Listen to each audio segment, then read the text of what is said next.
Hello chess fans, this is Rick from Chess to Impress with the last video on the 2021 FIDE Grand Swiss. It is a wrap. After 11 grueling rounds in 12 days, only one rest day, the tournament has finished. And these are the final standings in the open section. Alireza Firouzja has won the Grand Swiss with 8 points out of 11 games. In joint second place, Fabiano Caruana and Grigory Oparin. But Caruana picks up the second spot in the Candidates Tournament for 2022 because of a better tiebreak.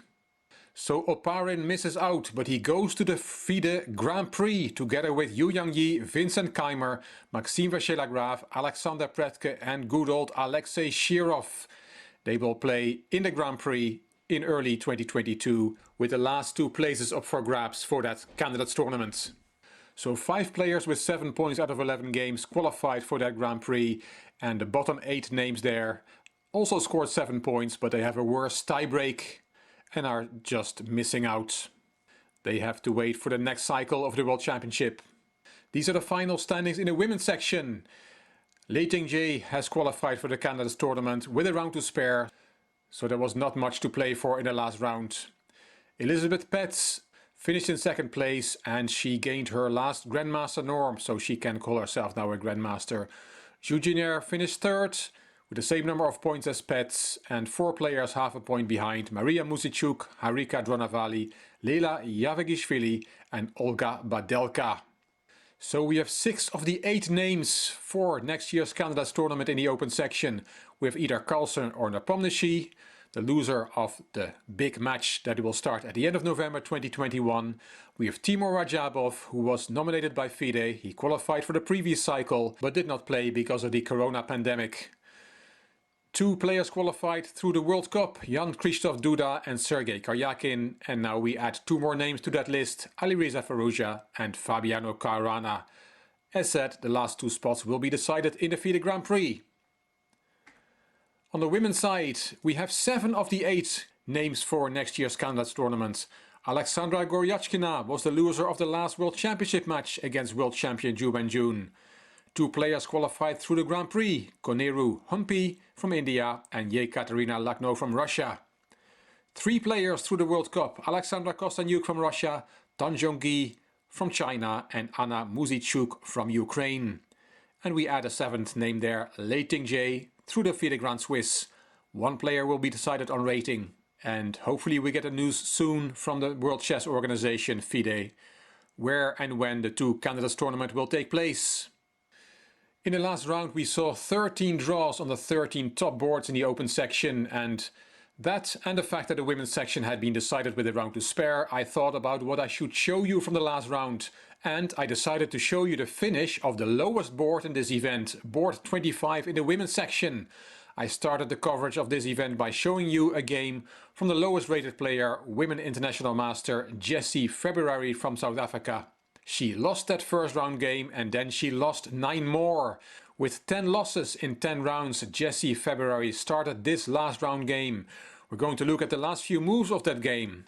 I'll explain the reason for showing you this game fragment a little bit later. White is Jessie February, black is the Russian International Master Alina Bivol. We are in a Queen's Endgame. The Russians say that there are 4 phases of the game in chess.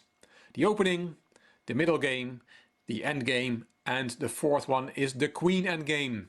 A separate category for the Queen Endgames, as they have their own motifs and are notoriously difficult to play. This is the position after 82, Queen B8 to C7 from Bivol.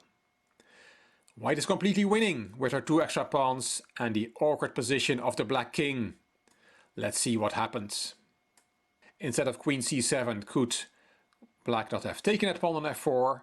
Yes, but then the win for White is easy. She can get the queens off the board with a winning king and pawn endgame.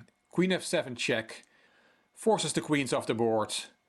Queen takes, king H8 and, for example, A4. And that pawn just walks on to queen and there will be a checkmate. The only thing White has to be careful of is that there will be no stalemate. That's why Bivol played Queen C7 check and didn't take on F4. She wants to make it as difficult as possible for the opponent. Jessie February interposed the queen, queen d7. And now black did take on f4. She decided to take the pawn as there is no immediate queen trade which would decide the game in white's favor. White was also low on time, and all black can hope is that this lack of time will prevent white from finding a winning plan. If you want, then this is a good moment to put a video on pause, like my dear viewer William Squires always tends to do, and look for the winning continuation. There's a series of forced moves that brings white the victory after queen takes f4. In the game, February played king e6 check. The white queen is now giving check to the black king. That's not a good move. Black played king g8 and the game was drawn 12 moves later on move 96. So let's go back. What should white have played instead of king e6? Let's see if you found it. The winning move here is queen h3 check. That wins the game for white. A move that was found very quickly by the Grandmasters Conquest and Muzichuk in a live broadcast. And that is the reason that I picked this game fragment. It's a very good example of the amateur player being too focused on a limited part of the board. I presume Jessie February was trying so hard to find ways to swap the queens, and she focused on the area of the board, let's say between the two kings. While a Grandmaster looks at the geometry of the whole board, and then this very nice queen h3 move comes to you much easier. I've experienced this many times myself when analyzing my games with stronger players. Some of my friends are international masters. So many times I was stuck in my tunnel vision about the position, while they saw the whole board, all 64 squares. So I think this is a very instructive moment, and that's why I wanted to show you this. Anyway, why is queen h3 check such a good move? Let's first look at the easy option. After king g7, then white wins easily with queen h6 check. Yes, the white queen has completely changed the point of attack. King g8 and you pick up that pawn. King h8 and you swap the queens.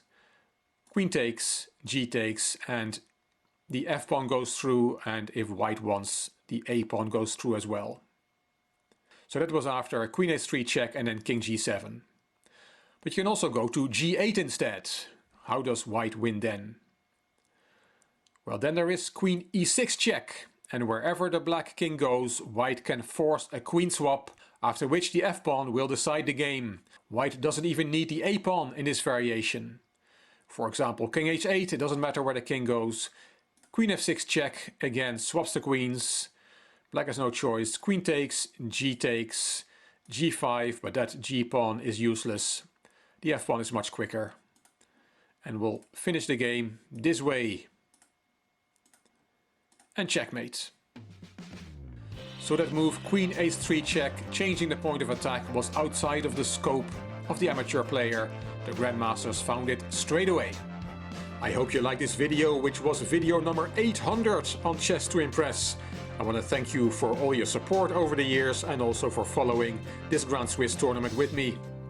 If you liked the video, please give it a thumbs up. Please subscribe to the Chess to Impress channel and please leave a comment. I will read them all and I will reply to them all. If you liked the video, it would be great if you could share it on social media by clicking the share button on YouTube. You can find me on Instagram, on Twitter and on Facebook. This is Rick for Chess to Impress. Thank you for watching.